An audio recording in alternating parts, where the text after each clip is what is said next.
Vrajajana Ranjana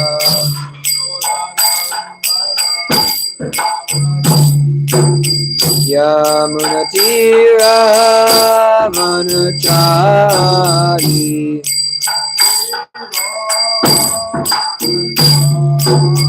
Yamunatira Vanachari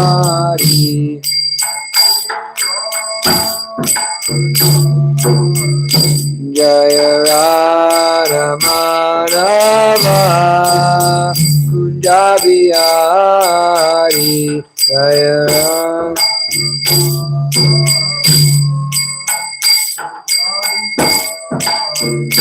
Jaya Radha Madhava Kunjabiyari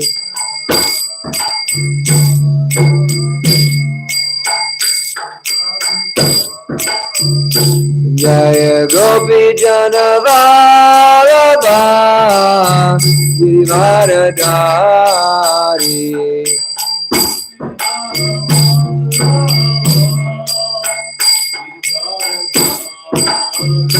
Jaya Gopi Janavarada Givaradari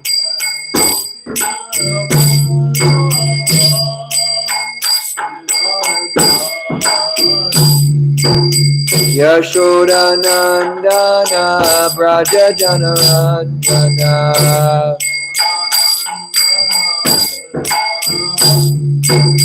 Yamunatira Vanachari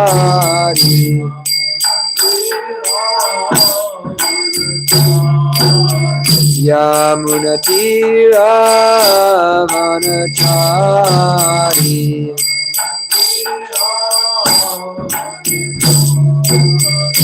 Hare Krishna, Krishna Krishna, Hare Hare, Hare Rama, Rama Rama, Hare Hare.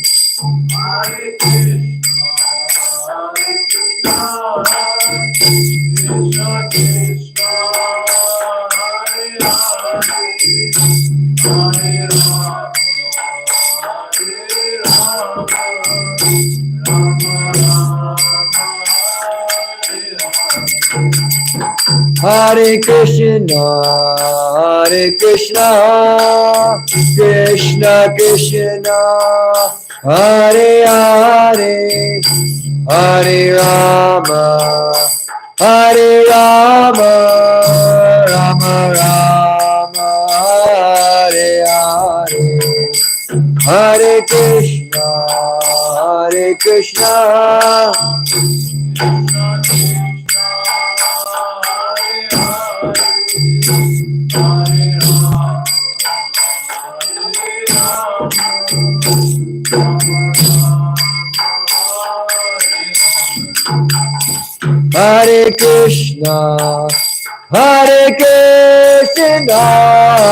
Krishna Krishna, Hare Hare, Hare Rama, Rama Rama, Hare Hare, Hare Krishna, Krishna Krishna, Hare Rama, Hare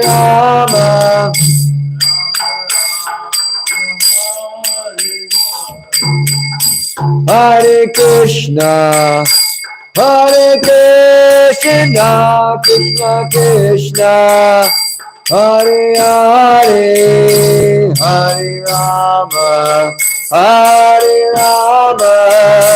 Rama Rama, Hare Hare, Hare Krishna, Krishna Krishna, Hare Hare, Hare Rama, Krishna Rama Hare Hare Hare Krishna Krishna Krishna Hare Hare Hare Rama Rama Rama Hare Hare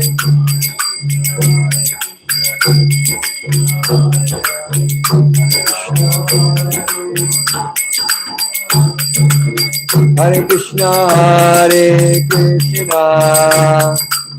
Krishna Krishna Hare Hare Hare Hare Rama Rama Rama Hare Hare Hare Krishna Krishna Krishna Hare Hare Hare Rama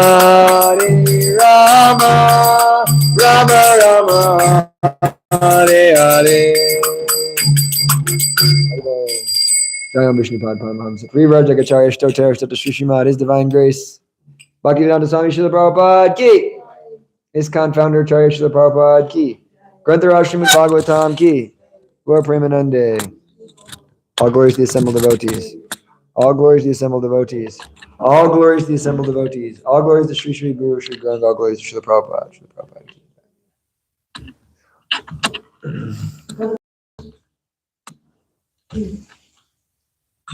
We have this nice new mic stand. Let's try to keep it nice by using this thing and not.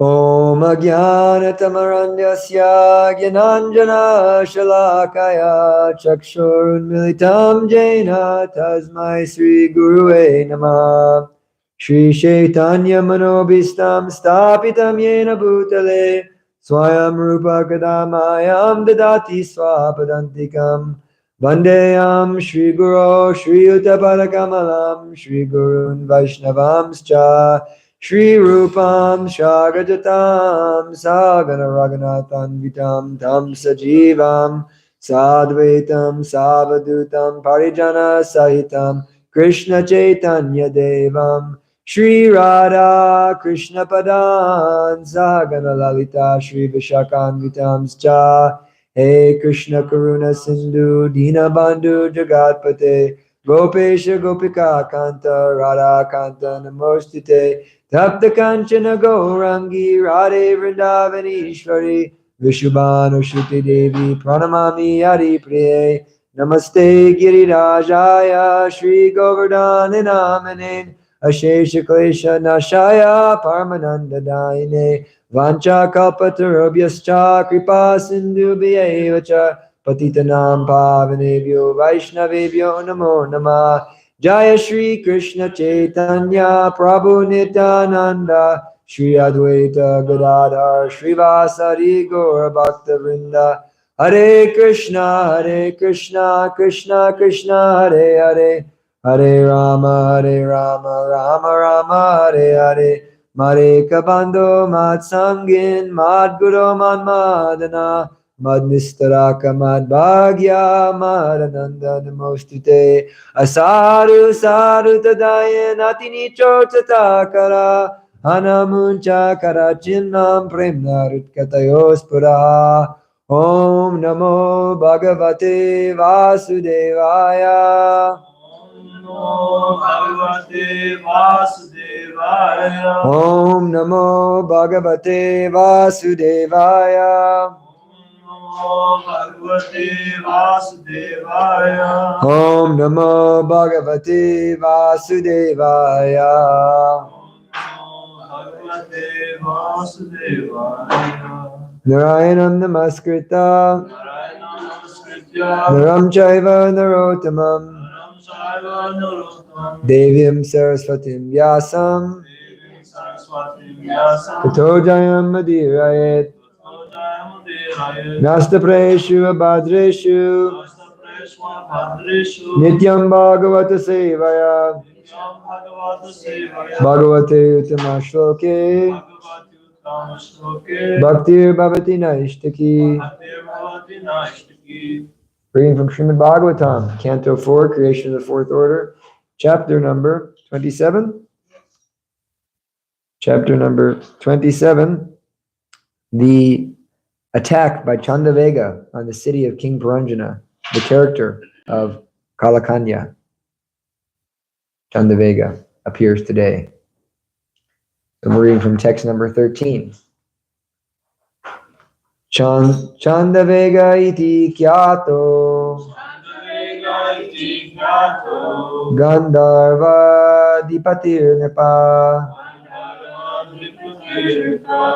Gandharvastasya balina Shashtyuttara shatatrayam Chandavega iti kyato Gandharva dipatir nepa Gandharvastasya balina Shashtyuttara shatatrayam Chandavega iti kyato Gandharva dipatir nepa Gandharvastasya balina Shashtyuttara shatatrayam. Well, Gandharva iti kyato Gandharva iti kyato Gandharva dipatir nepa Gandharva dipatir nepa Gandharva stasya balina Shashtyuttara shatatrayam.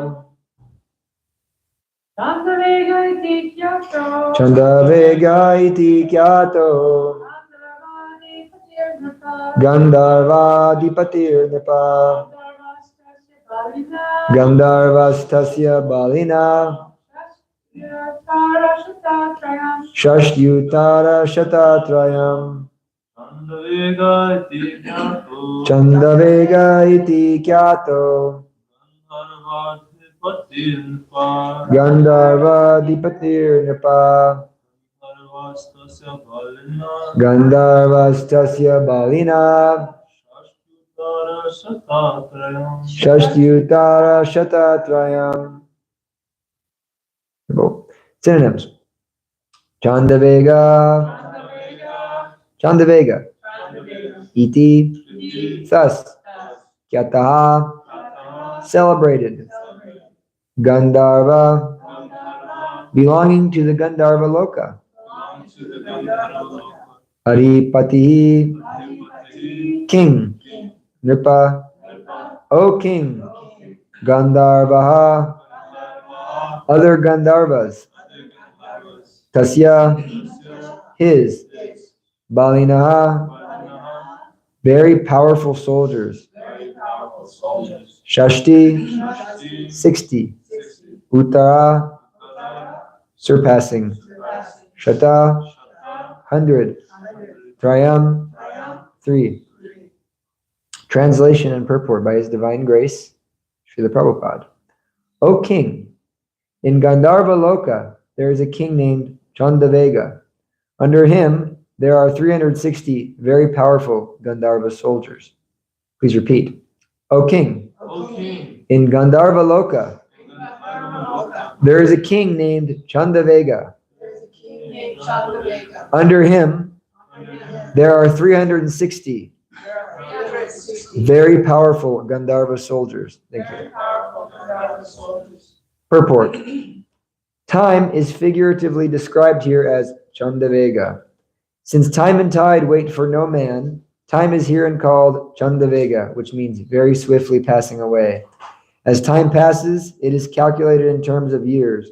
1 year contains 360 days, and the soldiers of Chandavega herein mentioned represent these days. Time passes swiftly. Chandavega's powerful soldiers of Gandharva Loka swiftly carry away all the days of our life. As the sun rises and sets, it snatches away the balance of our lifespan. Thus, as each day passes, each one of us loses some of life's duration. It is therefore said that the duration of one's life cannot be saved. But if one is engaged in devotional service, his time cannot be taken away by the sun, as stated in Srimad Bhagavatam 2:3:17. Ayorharati vaipumsam udyam astam chayanasau. The conclusion is that if one wants to make himself immortal, he should give up sense gratification. By engaging oneself in devotional service, one can enter into the kingdom of God. Mirages, or other illusory things, are sometimes called Gandharvas. Our losing our lifespan is taken as advancement of age.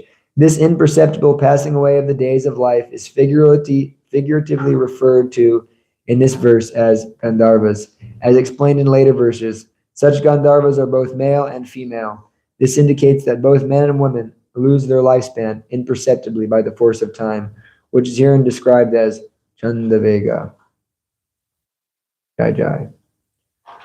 Hukam karoti vachalam bhagam lagate girim yat kripa tamahan vande Shri Gurum dinatarinum.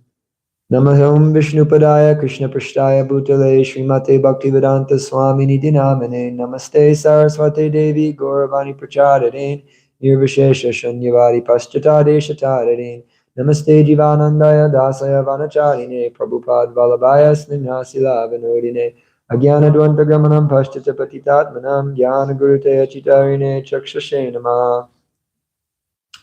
So here we are. We just entered a new section of this verse. We were hearing previously about the family life of King Puranjana, and now we're entering into this new section where we're going to be hearing about King Chandavega and his attack upon the city of Puranjana. So, of course, like we discussed last week, Maitreya Muni is discussing the descendants of Swayambhuva Manu, and he's gone a long way. He started with Swayambhuva Manu and Dhruva. Uttanapad. Actually, he started all the way back with Devahuti. Devahuti is the daughter of Swayambhuva Manu. And then he discussed her. Then he discussed Prashuti and Akuti. Akuti is the wife of Ruchi, and Prashuti the wife of Daksha.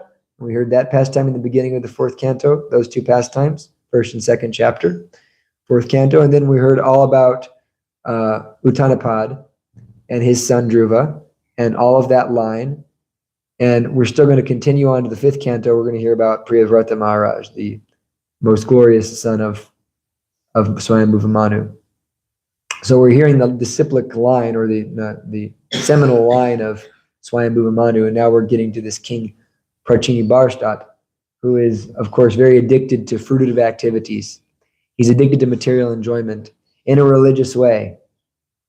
And we hear that there are two types of enjoyment. There's sinful enjoyment, and then there's pious enjoyment. However, both are ultimately based in sinfulness because it's based on ignorance. Ignorance of our constitutional position of being a servant of the Supreme Personality of Godhead. And so Prabhupada explains and he elaborates in different points throughout his purports and his literatures that whether enjoyment is legal or illegal, licit or illicit, it's still ignorance, unless it's specifically for the purpose of service to the Supreme Personality of Godhead.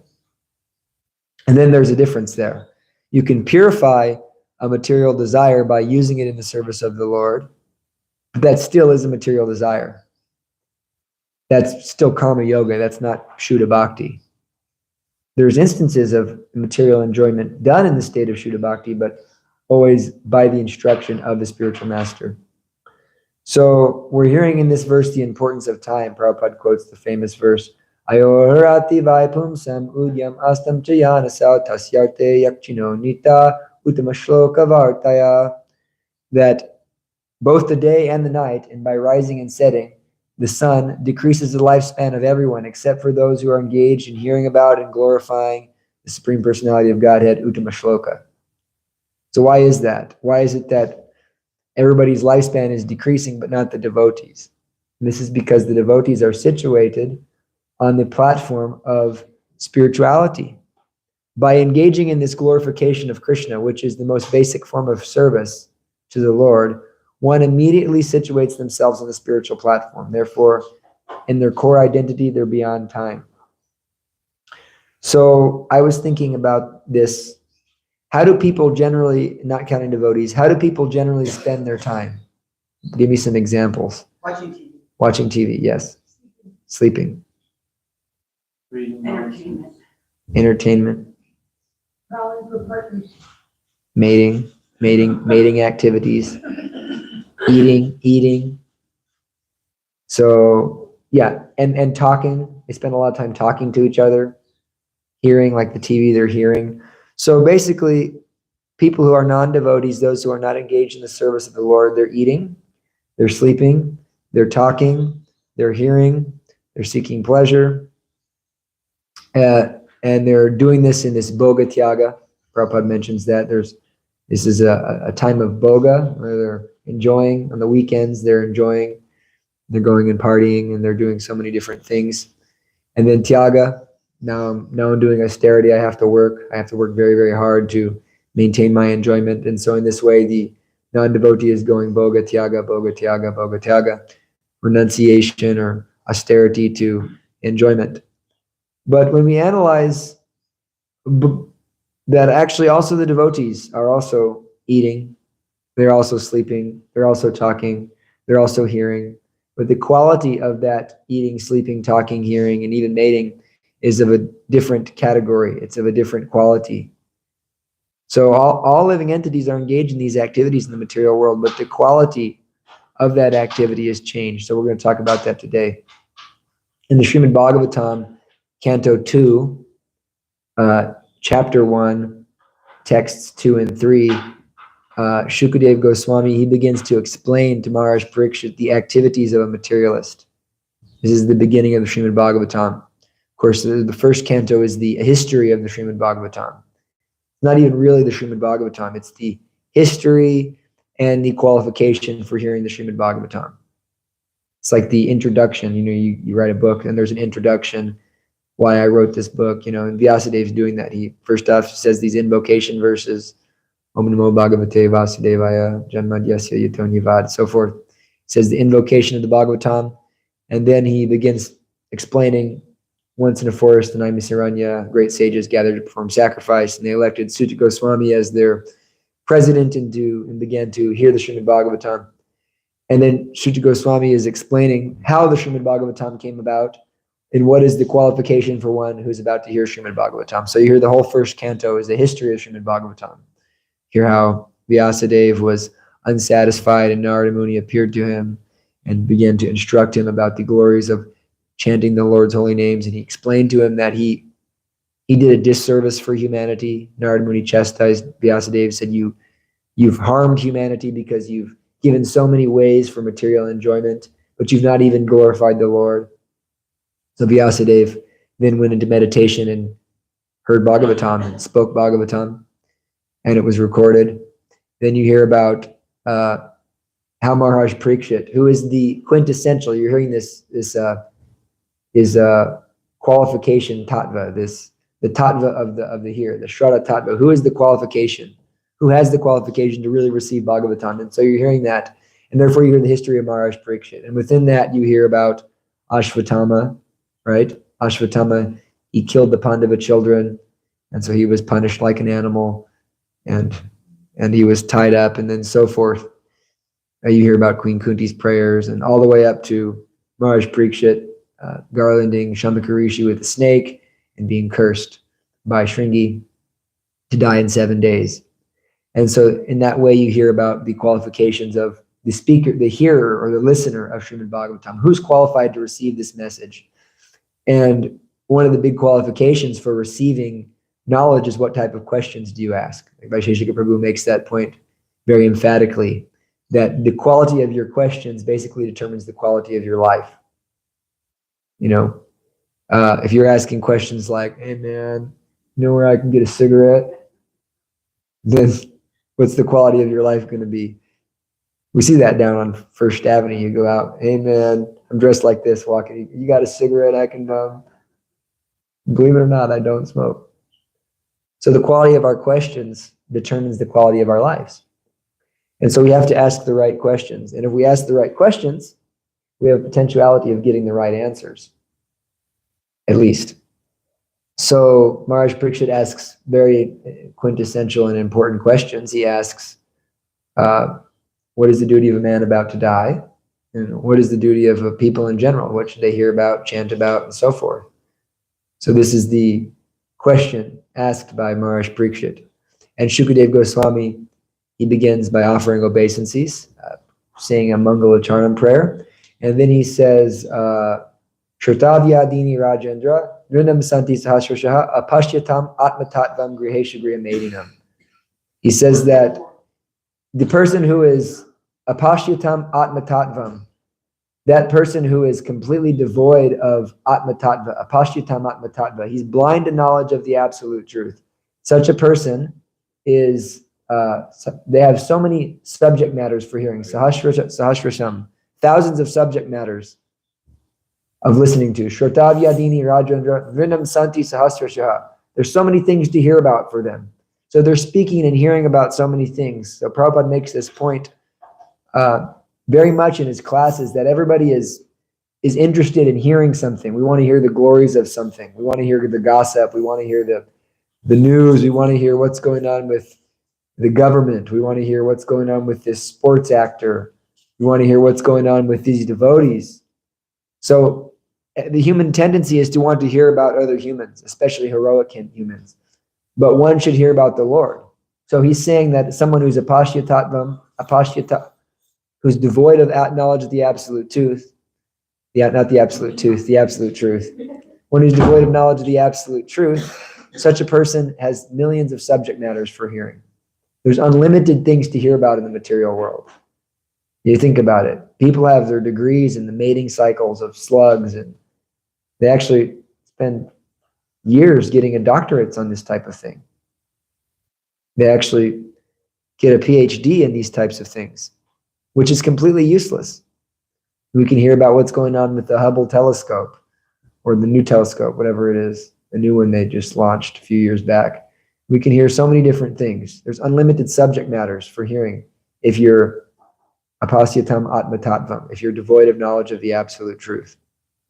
So then Shukadev Goswami, he says, Nindraya hriyate naktam vyavyayena chavavayaha diva charte haya rajam kutumba baranenava. He says that such envious householders, such grihamadis, such materialistic persons basically spend their lives by in the daytime maintaining family members and working very hard to make money, and in the nighttime sleeping and enjoying sex.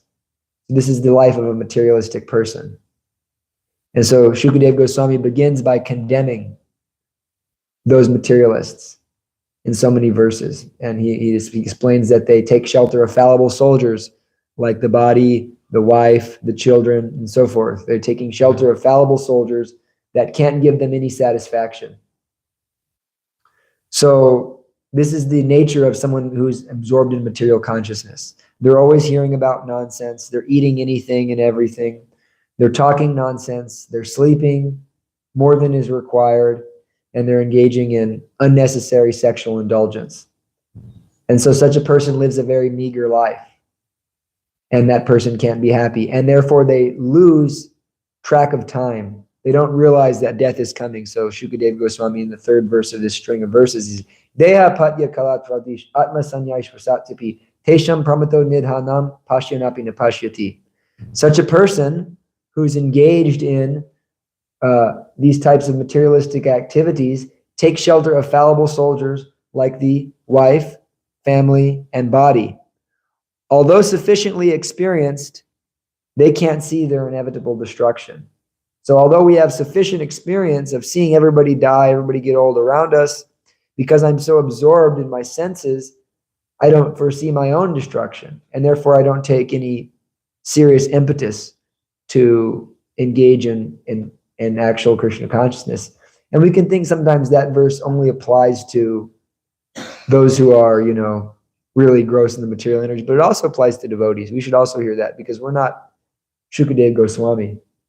He can speak like that because he actually is fully situated above all materialism, but we're not. We are also engaged in so many materialistic thoughts and desires for sense gratification. And so we have to also remember that we don't want to take shelter of these things. We should become very serious about what is my goal here. So he sings this string of verses about wasting time. And then he comes to this, this final point here.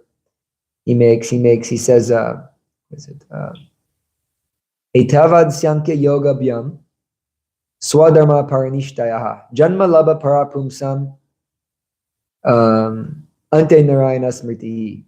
That whether one is engaged in Etavad Sankhya Yoga Byam, one can be engaged in Sankhya. They can be engaged in calculating and scientifically trying to understand what is the absolute truth, understanding what is matter and what is spirit. They can be engaged in yoga. They can be engaged in the processes of meditation, or they can be engaged in Swadharma Paranishtayaha. They can be engaged in the activities of doing their duty very strongly, very seriously engaging in their duties. In either case, Janma Labha Parapumsam Ante Narayana Smritihi. Whatever thing they're doing in human society, the goal is Ante Narayana Smritihi, that at the end of life they remember Lord Narayan. So this is the goal. Ante Narayana Smritihi. The goal of all human life is that at the end we can remember Krishna. And sometimes devotees forget this also. You can think that my goal is to become temple president, become so many things, so many different endeavors we have. We set our goals. But actually our goal is Ante Narayana Smriti. Let me remember Krishna at the time of death. And what is going to help me facilitate that? So, Sankhya, yoga, our dharma, our duties. Let us remember Krishna at the time of death. So we should strive to that. And therefore, he says, Tasmat Bharata Sarvatma Bhagavan Ishvaro Hari Shotavya Kirtavyascha Smartavyas Chetatabhyam. He says, O descendant of King Bharata, one who desires to be free from all miseries must hear about, glorify, and also remember the personality of Godhead, who is the supersoul, the controller, and the savior from all miseries. Therefore, the activities of an intelligent person is that he should, in all cases, engage in this hearing and chanting about Krishna. And then we can become become free from this influence of time. So therefore, devotees are doing the same thing, but they're doing it about Krishna. They're eating Krishna prasadam. They're hearing about Krishna. They're sleeping so that they can perform devotional service for Krishna. They're having children who are devotees of Krishna. They're speaking to each other about Krishna and Krishna's service. So in this way, the devotee also engages in these activities, but he Krishnaizes them. So we're hearing about this, these Gandharvas is the analogy here. Chandavega is time, and he has his 360 very powerful soldiers. Those are the days and the nights that are gradually decreasing us and beating us down. But we should understand that time is Krishna's energy, and time is Krishna. Just like we use Lakshmi for the service of Krishna, time is also Krishna's energy. Therefore, it should be used in Krishna's service. And, we've heard so many millions of times how Prabhupada says, quotes Chanaka Pandit, there's no amount of money in the world that can give you 1 second of time left. Therefore, time management is a very powerful sign of an advancing person advancing in Krishna consciousness. It's how do they utilize their time? You can't make that up. And Gauranga, who we miss very dearly, used to say, because she was always in class and asking good questions. She used to say in her classes, she was quoting somebody she had heard that, you can fake all the symptoms of a Mahabhagavat, but there's one you can't fake. What do you do when you're alone? You can't fake that. So really it comes down to that such a person who is advanced in Krishna consciousness, he's engaging in Krishna conscious activities throughout the day. He's always engaged in service and hearing and chanting and different activities, maintaining his body for Krishna. But he's engaged in the process of Krishna consciousness all day. And, what he does, especially, his sadhana, or those activities which are specifically meant to bring about that remembrance of Krishna at the time of death, those activities are taken very, very seriously by such an advanced person, like chanting japa. Right? You can't fake good japa. Everybody can get absorbed in the kirtan, but good japa, something that you work at and you must be dedicated to. And so These activities are meant to bring about that revolution in our consciousness. So we need time management. Like Bhaktivinoda Thakur, he was utilizing 20 hours of the day in the service of Krishna. Of course, we can't imitate Bhaktivinoda Thakur. We can at least follow in the footsteps. Just like I'm very much inspired by His Holiness Bhakti Tirtha Swami Maharaj, and you hear about his schedule.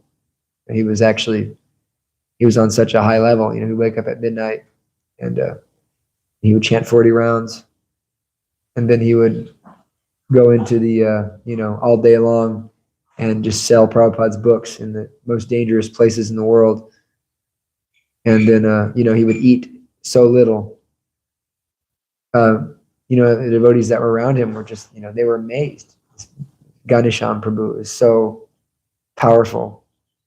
So we can't imitate Bhakti Tirtha Swami. Don't recommend it. But you can at least strive to follow in the footsteps. You can go as far as you can. And in doing that, you'll find that you do amazing things. I've experienced that although not imitating, but in trying to follow in the footsteps by doing things as much as I can and trying very hard in Krishna consciousness, I'm able to get up very early, chant extra rounds, worship my deities, and read Prabhupada's books and learn and study the books. And in that way you find that mercy comes upon you. So don't waste time. It's a very serious sign of advancement. We manage our time, not just engaging everything in Krishna consciousness, but using the right times of the day for the right things, and sleeping when it's time to sleep, not understanding that there's a time that I need to do something later, so I need to conserve energy at this time. This is all a symptom of advancement, that I'm focused on the goal. And because I'm focused on the goal, everything is clear. When we don't have a goal, things aren't so clear. That's why actually we hear, there's 3 phases of knowledge in the Vedas. There's Sambandha, there's Abhideya, and then there's Prayojana. Sambandha means, what is my relationship with Krishna? Once we know our relationship with Krishna, we can act in that relationship. And then there's Prayojana. What is the goal of that relationship? But actually, Prayojana comes first. We don't realize it first, but it comes first in understanding what is the goal. Because by understanding the goal, I can understand the relationship and the means to attain that relationship. So what is our goal? Our goal is to, Narayana, Ante Narayana Smritihi. Our goal is to remember Lord Narayana at the time of death. And so we want to we want to go to Krishna Loka. Let's just be honest. We want to go play with Krishna. We want to engage in Krishna's service in the mood of the residents of Vrindavan. This is our goal. And of course, we don't want to do that to enjoy. We want to do that to serve, but we want to serve Krishna in that mood. We want to come to that level of love and attachment and raga for Krishna. And so when that goal becomes very clear, then all of a sudden my decisions throughout the day are based on that goal. We have a strong principle ahead of us. Now, if we don't have a strong belief, then it's difficult to engage. Krishna says, Aham sarvasya prabhavo matta sarvapavartate iti matva bhajante buddha bhava samanvitaha. I am the source of everything. All material and spiritual worlds emanate from me. Those who perfectly know this engage in my devotional service with determination. So the more we're convinced of Krishna's position, then the easier it becomes to engage in devotional service with determination. Therefore, we have to have that conviction and knowledge and become fixed by the process of hearing Srimad Bhagavatam, Bhagavad Gita, who Krishna is and what I'm going to do, how I'm going to serve him. And in that way, all of the universe, the entire cosmos aligns to you, to your goal. It's a fact. Not like wooey law of attraction, but when you have a focused intention, now even subconsciously, you're going to start making decisions and seeing opportunities that are going to help you achieve that goal. And therefore, we have to use our time. And therefore, this verse here that I just quoted, this final verse in the section that's spoken by Shukadeva Goswami. He's saying, O descendant of King Bharata, one who desires to be free from all miseries must hear about, glorify, and remember the personality of Godhead, who is the supersoul, the controller, and the savior from all miseries. Like I was hearing a lecture from Prabhupada last week. Prabhupada said, you cannot be happy unless you hear the pastimes of Krishna. You can't be happy unless you hear about Krishna. It's impossible. So we come to Bhagavatam class, and therefore, Nasta Prayeshu Bhadreshu Nityam Bhagavata Sevaya Bhagavate Uttamashloke Bhaktir Bhavati Naishtaki. All of the miseries are practically destroyed. And that's not even the final stage. That's the stage of Nishtha. Nityam Bhagavat Sevaya. I'm steady in my service to Srimad Bhagavatam and my service to the devotees, to my Guru. Once I become steady, then practically all my miseries are destroyed. So then the question arises, what if I can't hear about, remember, and serve the personality of Godhead at all times, in all places, under all circumstances? What if I can't constantly engage in hearing about Krishna? Oh, Prabhu, I have a family, I have duties, I have material desires, I want this, I want that. Krishna explains this, and our acharyas elaborate in the Bhagavad Gita. Krishna says, one who offers me with love and devotion a fruit, flower, leaf, or water, I will accept it. And up until that verse, which is 925, Krishna is speaking about bhakti yoga. This is the most confidential knowledge Krishna is giving us, this process of bhakti yoga. This is it's the most confidential knowledge. Raja vidya rajaguyam pavitamidam uttamam pratyak savagimam dharmam susukam kartamaviyam. It's susukam, it makes one very happy. And Krishna is giving you this process of devotional service. Culminating in Satatam Kirtayantamam, always chant my name. Yadantash Drujavataha, endeavor with great determination to serve me. Namashantash Jamam Bhakta, bow down before me with great love and devotion. Nitya Yukta Upashite, such a person is always connected with me. But Prabhu, I can't do it. So what's the solution? Therefore, Krishna says, Yat Karosi, Yadashnasi, Yad Jahosi Dadasi, Yat Tapasyasi Konteya, Tat Karosa Madarpanam. That's okay if you can't constantly engage in hearing and chanting. That's all right. Do whatever you do for me. This is called karma yoga, nishkam karma yoga. Whatever austerities you perform, whatever charity you give, whatever you eat, whatever you give away, do that as an offering to me, O son of Kunti. Krishna is explaining, if you can't just hear and chant, do that.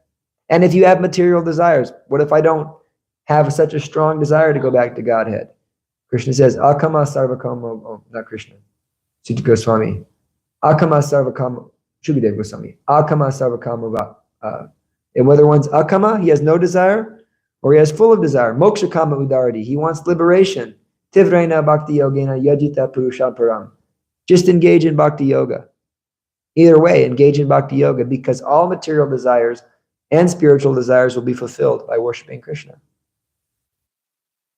What chance is there of fulfilling a desire without Krishna? There's zero chance. You can't even fulfill a material desire without Krishna's sanction. Even if you want to go kill a bunch of people, Krishna still has to allow you to do it. So Krishna is the supreme upadrastadimantascha bharta bhokta maheshwar. He's the overseer and he's the permitter. Therefore, you should always serve Krishna. You should always love Krishna. You should always engage in Krishna bhakti. This is the only solution to any problem of life. It's our only solution. So we might not be able to be Haridas Thakur or Srila Prabhupada. We can't. Prabhupada was truly a bhakti yogi. What does bhakti yoga mean? Bhakti yoga really means Shravanam, Kirtanam, Vishnu Smaranam, etc. That's bhakti yoga. It means I'm engaged in hearing, chanting, and remembering Krishna, and worshiping the deity, so forth. So if we can't constantly engage in that, therefore we take shelter of secondary things that will help us. Krishna says, right in the 12th chapter, he gives this kind of very uplifting and encouraging set of string of verses. He says, just fix your mind upon me, the Supreme Personality of Godhead. Okay, and if you can't do that, just try to work for me. No, actually says, if you can't do that, follow the rules and regulations of devotional service, of bhakti yoga, and develop a desire to attain me.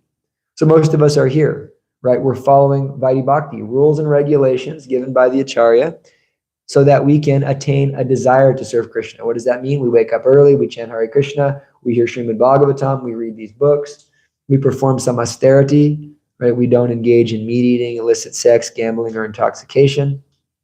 So we're developing a desire to attain Krishna, to fix our mind upon Krishna. We're practicing devotional service in practice, Vaidhi Bhakti, because we're not on the level where we can just spontaneously engage. And if you can't do that, just work for me. Just engage in some service for me, because by working for me, you'll obtain the perfectional stage. So Krishna is giving us options here. He's giving us options. He's actually, he's saying, if you can't, it's okay.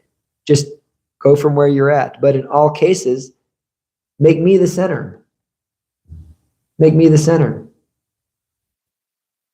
And back in the 8th chapter, Krishna explains, he says that Arjuna's kind of having some kind of like doubt, like I'm in the middle of a battlefield. He says, just perform your prescribed duty of fighting, while at the same time remember me in the form of Krishna.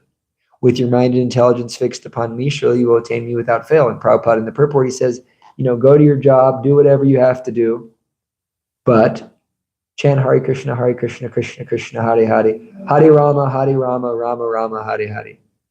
Chant Hare Krishna. And so there's our conclusion of our whole philosophy. Chant Hare Krishna. If you can chant Hare Krishna nicely, then you got it made. Because when you start chanting Hare Krishna and you chant Hare Krishna without offenses, then you keep chanting Hare Krishna. And it doesn't matter where you're at or what you're doing, what's going on. We're following rules and regulations and we're chanting Hare Krishna. And therefore, the fan is stopped and the wheel is going down. And we know it's very uplifting and hopeful. Right? At the end, I'm going to see Krishna. And I'll see Krishna before the end, actually, if you really do nicely. So it's like that. All we have to do is really chant Hare Krishna nicely. Don't waste our time. So we can become simple by,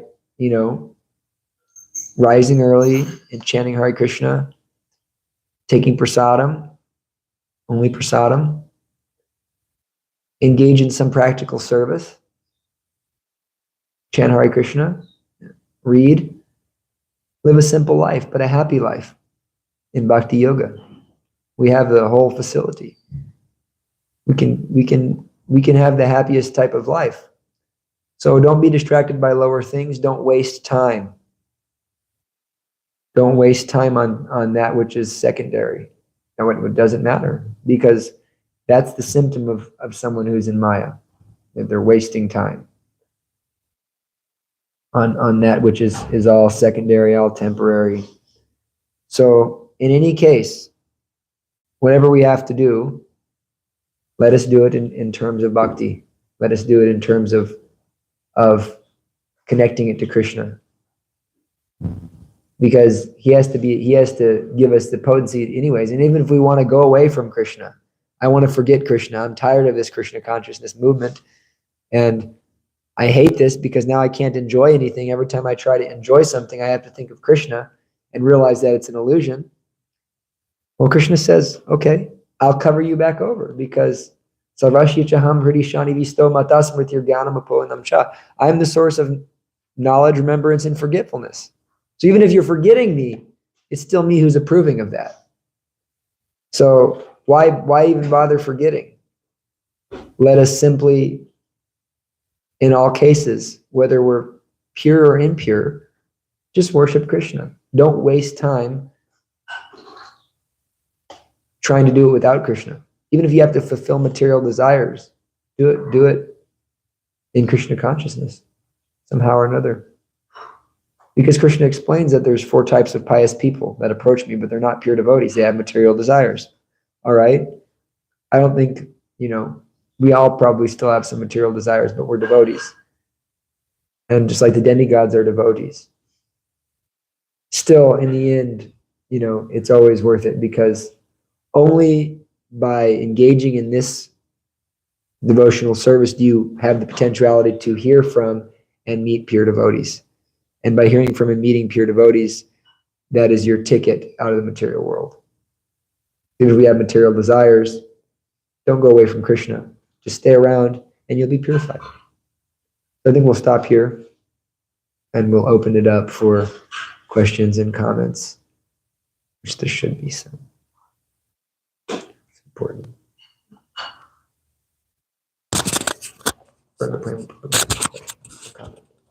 Thank you, Prabhuji. Very, very nice and thorough class.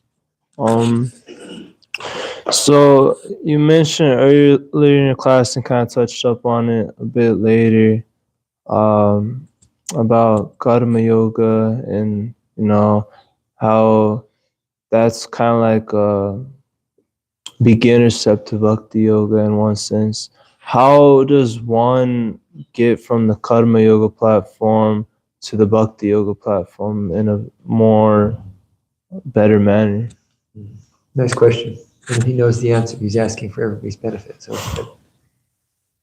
So the answer is that bhakti yoga is done under the instruction of the spiritual master. That's the most important key factor that transforms every act from an act of karma yoga to an act of bhakti yoga. We can offer the results of anything to Krishna, but when that activity is done under the spiritual master, the entire activity becomes an offering. And Vishwanath Chakravarti Thakur explains that in his purport to Srimad Bhagavad Gita 9:26. He explains in the purport that the difference is that we hear this Yat Karosi Yat Ashnasi verse, whatever you do, whatever you offer, whatever you give away, do that to me, do that for me. He says this is karma yoga. And he explains in that purport that an act of karma yoga is that one is doing something and offering the result to Krishna. Whereas an act of bhakti yoga is done where the entire act itself is an offering to Krishna, which is not something like you can kind of take that in a sentimental way, which is what people do when they're not advanced and they have little knowledge, like, okay, everything I'm doing for Krishna. And they just do whatever they want. Even if it's not necessarily like sinful. They're just speculating about devotional service. I think I'm going to do this project or that project. And they're not like advanced enough to understand how this works.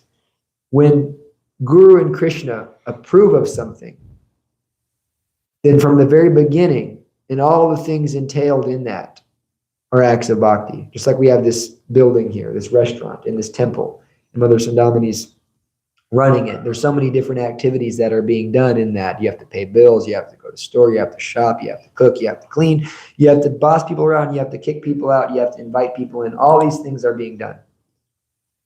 All of that can be considered bhakti yoga because it's under the direction of Srila Prabhupada. And it is a bona fide service to Srila Prabhupada that's been approved of. And therefore it's taking place under the internal potency, which is the real, line you draw, that bhakti yoga is always completely under the internal potency. Mahatmanas tumam partha daiving prakriti mashritaha vajantyananya manaso gyata bhutatam avyayam. So the great souls of the Mahatmas are taking shelter of the diving prakriti, Radharani. And Radharani is the head of the devotees of Krishna. And so the devotees, the spiritual master, he's a representative of Radharani, a representative of Lord Nityananda. And he's approving a certain act that, Jayananda, you're driving a taxi for Krishna. There's so many people who come to the temple and they offer some money to the temple, right? Oh, they're offering money. Yeah, they're offering some of the results of their actions to Krishna. That's karma yoga. But because Prabhupada specifically, approved and signed off on Jayananda Prabhu doing this for the sole purpose of serving his spiritual master, that taxi driving is not just karma yoga. That taxi driving is the process of dasyam, the process of rendering service to the Guru and to Krishna and the deities. So in that way, we see people, they come and they bring boga, and they're just bringing boga in. They're offering some of the results of their actions to Krishna. It's very pious. That's karma yoga. When someone is buying boga for the specific purpose of offering to the deities without any desire to enjoy it, we have people who buy boga here, but they might enjoy some of it once in a while. But that process is bhakti yoga. The entire act is offered to Krishna, not just the result. And so that's especially happens when one is acting under the guidance of Guru and Super Soul. Prabhupada says that all the activities of a bhakti yogi are dictated from within the heart by the Super Soul and confirmed by the spiritual master. Any other questions? So, thank you, Prabhu. Mercy Damini.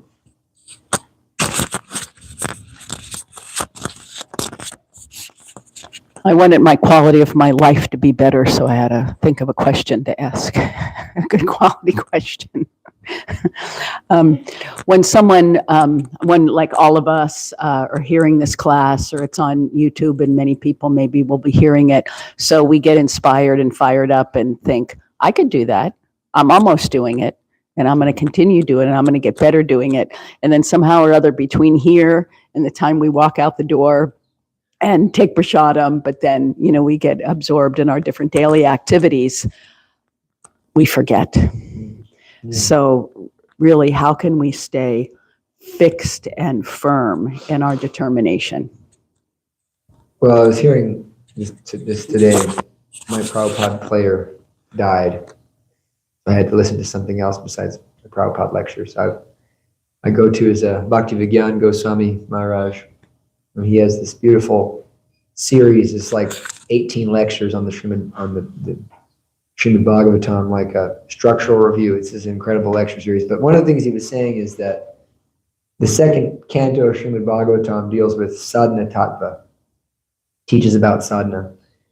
And therefore, the sadhana that Shukadev Goswami is prescribing is this process of hearing over and over and over and over and over again. Because sadhana means something we do over and over again consistently, because it goes deep. It's a samskar that goes very deep into our mind. Just like, and he was saying that the false ego really stops samskaras. Like a child, they can be very traumatized because the false ego is not very developed. And so when something happens to a child, that's a very intense samskara. And so for us, who are, years immersed in our false ego, it's hard to get in, it's hard to get through. Therefore, we do the same samskara every day. We hear Srimad Bhagavatam class every day. Jai Radha Madhava Om Namo Bhagavate Vasudeva. And in that way, it goes deeper and deeper and deeper. And therefore, by constant hearing, Nityam Bhagavata Sevaya, and by that process of constantly hearing and chanting every day, then in that way, the qualities of that hearing develop in time, slowly. And Lord Kapila Dev says that one needs to hear about me one who goes on hearing about me for a long time. So we hear a lot for a long time.